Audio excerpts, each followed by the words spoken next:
Hey, I'm Meg's Brap. I'm here to show you guys how to install a Nitromousse. It may not be easy your first time around, but stick with it, you will get it. If you're struggling, just take a step back and refer to the instructions. Remember, it's all about technique, not strength. Watch this video all the way through before starting your Nitromousse installation.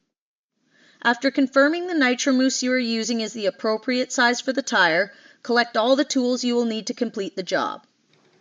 You will need a spray bottle with water and a bit of dish soap, at least 4 tire levers, curved levers make the job easier, an assortment of bead ramps, we will define bead ramps later, the rim lock, Nitromousse lube, rim tape, and gloves. 2 optional items are a cinch strap and a valve stem cut from an old inner tube. This can help seat a stubborn bead. You can use a variety of different tire stands. It helps if you can secure the stand to the ground. Part 1. Rim, mousse, and tire prep. If the rim tape on your wheel is in poor condition, you can replace it with electrical tape or duct tape. It's important to cover any unused holes in the rim, otherwise the lube may leak out, causing excessive wear to the mousse. Install the rim lock. Optionally, you can install the valve stem into the rim to help seat a stubborn bead. Squeeze all of the provided Nitromousse lube into the tire and spread evenly around the inside of the tire.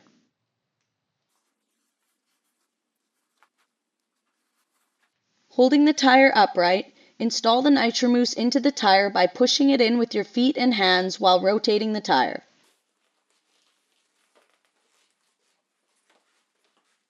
A cinch strap can help keep the mousse in place during the first steps of the installation. Lay the cinch strap flat on the ground. It's essential that the bead on the sprocket side of the tire slides in between the rim and the rim lock. Push the rim into the tire with the sprocket side out and the rim lock down. Now, loop the cinch strap through the rim and pull it snug, but not too tight.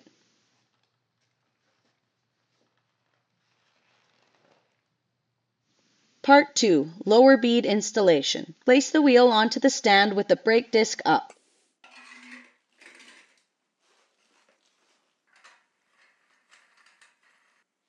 Be careful that the Nitromousse doesn't slide down into the dropped center of the rim.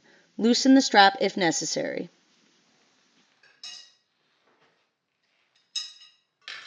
Starting at roughly 10 o'clock and 2 o'clock, begin levering the lower bead of the tire onto the rim. Curved levers make this job easier, but any lever will work.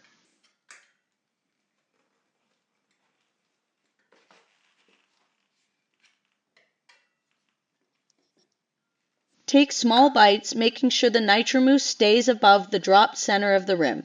At this point, the cinch strap should keep the tire from sliding around as you work the levers.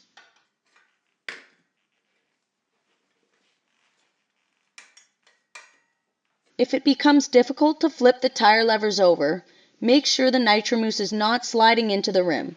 Holding the tire in place with your knee often helps keep the tire from coming back up off the rim.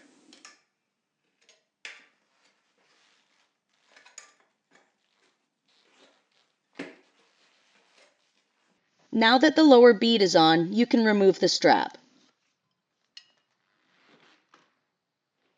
Lever the Nitromousse down into the drop center of the rim.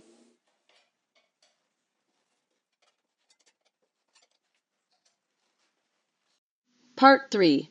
Upper bead installation. It's important to understand that a tire's bead is made of high tensile steel cables and will not stretch. In order for the tire to fit onto the wheel, we need to take advantage of the drop center of the rim. We do this by using bead ramps. Bead ramps are simply objects that help the tire to slide down into the drop center. We're using tire levers as bead ramps in this video, but if you don't have extra tire levers, you can use any stiff, flat object from around the shop. You could use screwdrivers, paint scrapers, vice grips, whatever you can find. Be sure that your bead ramps are inserted deep into the drop center of the rim. Push the rim lock away from the rim and insert a tire lever. Flip the lever down, making sure that the tire is between the lever and the rim lock. Do not release the pressure on this lever. Insert a lever roughly 6 inches to your left and flip it over. Use your knee or leg to lock these two levers into place. Now, move to your right and flip one lever over.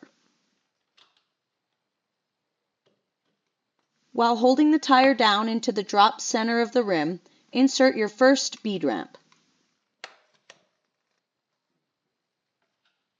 Repeat this process until you have placed 4 bead ramps roughly 6 inches apart.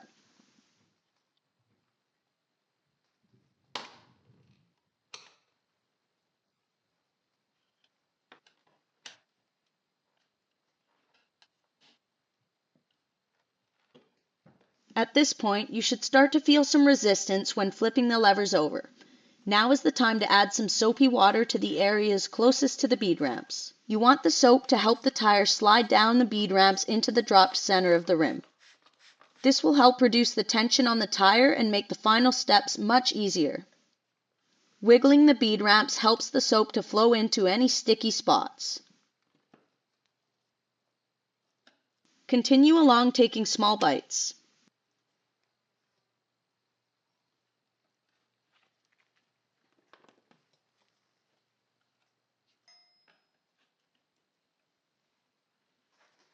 At this point, it may become difficult to slide your next lever into place because the tire is so tight against the rim.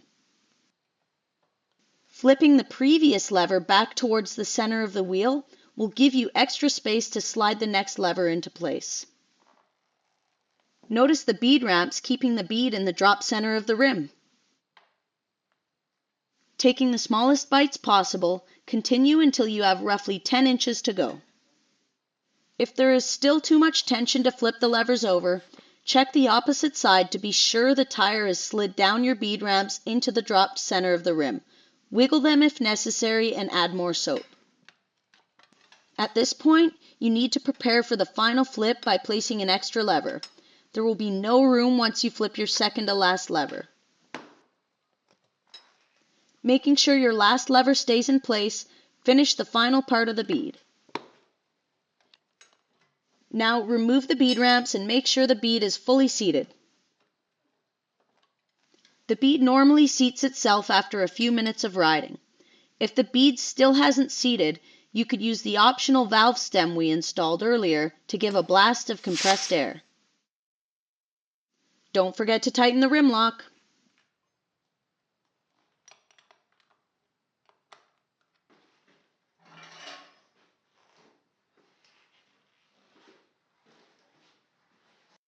Now you've seen the steps to properly install a Nitromousse. Like any skill, this takes practice and repetition. Keep at it, you will get it.